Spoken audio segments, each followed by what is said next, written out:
You know, Bob, there's a great scene in Quiz Show when Van Doren gets recognized at a telephone booth. He gets mobbed, applauded, and then turned on. In your position, is that something you can identify with? That's my Alfred Hitchcock moment. I say it unabashedly. It had a lot to do with personal experience. Yeah. Just fun. Yeah. Did that ever baffle you, how the public can turn on you if you're not exactly the way they want you to be? It used to. It used to when it first happened. Somebody would come up and say, you know, you just weren't in the mood to talk, or you were trying to be with your kids, or somebody would come up and say, hey, are you? They'd be rude about it, or it'd be more about them than you, and they'd say, hey, aren't you Redford? And you'd say no. And they'd say, yeah, you are. They say, no, I'm not. Okay, I wish I was, or what have you. And they say, no, come on. They won't accept it. Or I've had to go the other way. They said, are you that guy? Are you Redford, right? Are you Redford? And I said, I just didn't want to mess with it, so I said, yeah. And they said, no, you're not. I said, no, I am. No, you're not. And I said, well, whatever you want, But you can't win no matter which way you're going on. Yeah. I'd like to go back for a moment to Ordinary People. When that film came out, were you expecting it to be as big of a box office hit as it was? No. No, I didn't. I made the film because I wanted to make the film. I thought it was an important story with very important characters out of our social fabric. But I was all prepared for it to be just a small film that may or may not be seen. I had no idea that it would.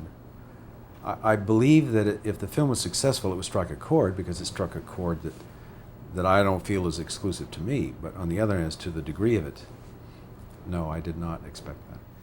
The fact that you won the Oscar as Best Director, did that make you a little bit gun-shy about your next project?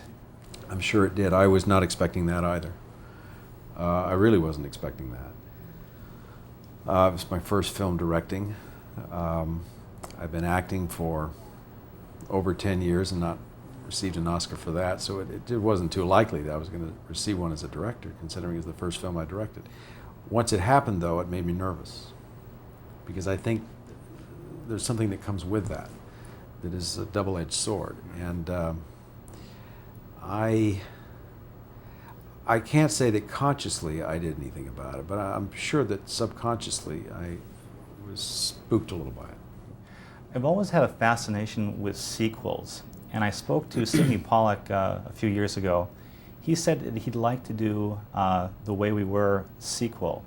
I'm wondering what your feelings are about doing a sequel to that film, and also, do you think The Candidate could be a successful sequel?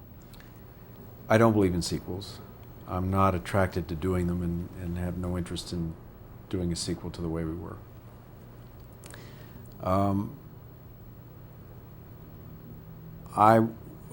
No, I hadn't thought of doing a sequel. For that reason, therefore, I've not thought of doing a sequel to anything I've already done. On the other hand, the picture that I'm scheduled to act in this fall could almost be viewed as a sequel, except it's very romantic, which The Candidate was not.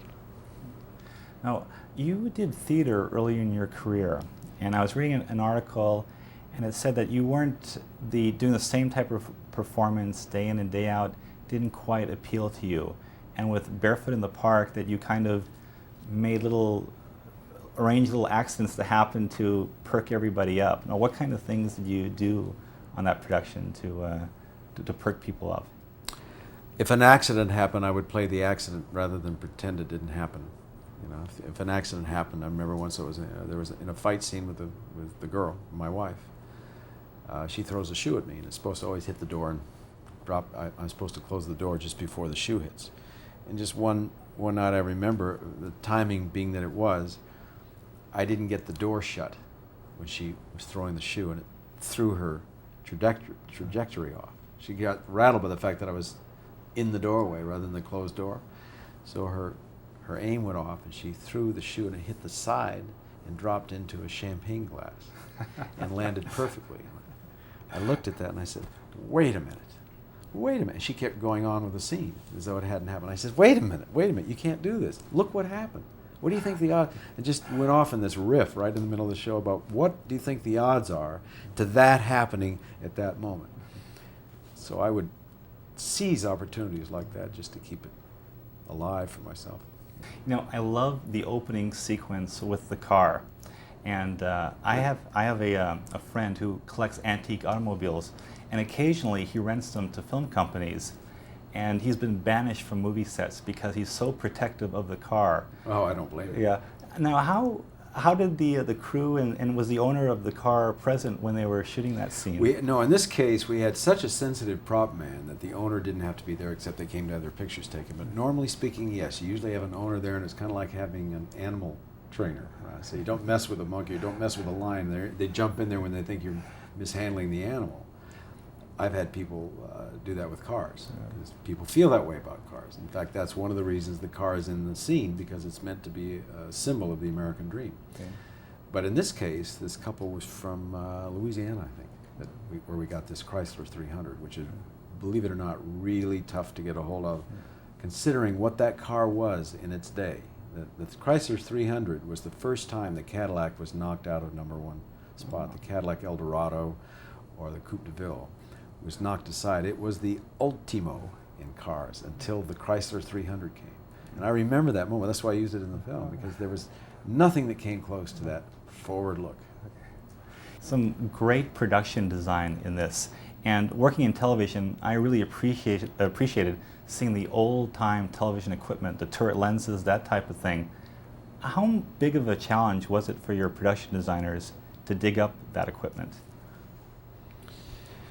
To some of the prop people, props, and so it was tough, and it was particularly tough on costuming, because you had to duplicate outfits of the 50s, and they were very, very, for whatever reason, they were very, very hard to come by. And the costumer, Kathy O'Rear, had to be really, really inventive in making it and going all over the country finding just enough to be able to use as a model to get stuff made from. So that was hard. Duplicating NBC was no easy task, because we had to go out to New Jersey. We couldn't obviously shoot at NBC. And so yeah, there were, and getting, when we had to stop, there was one scene as part of the montage sequence in the beginning. It's just a quick cut, but we had to block off 5 blocks of 5th Avenue at a certain time, go try to do that easily, and put period buses and period cabs and period cars and period people on the street for that short amount of time where you're stopping all traffic. I mean, you're asking for a riot right there. So there was a lot of tough stuff to be able to pull off the real look of the 50s. Also, I didn't have any interest in pointing a lot of arrows at, look folks, how we're duplicating the 50s. The idea was to try to put the audience there without drawing any signposts towards it. Just create the feeling of being in the 50s as they were happening, rather than editorializing on them. And I have one really quick question about the Oscars. What do you remember when you attended the Oscars for Ordinary People about the limousine ride to the ceremonies? Gallows. That's what I remember about the limousine ride. To the gallows. That's a tough evening. Some people enjoy it. But not you? I'm not one of them.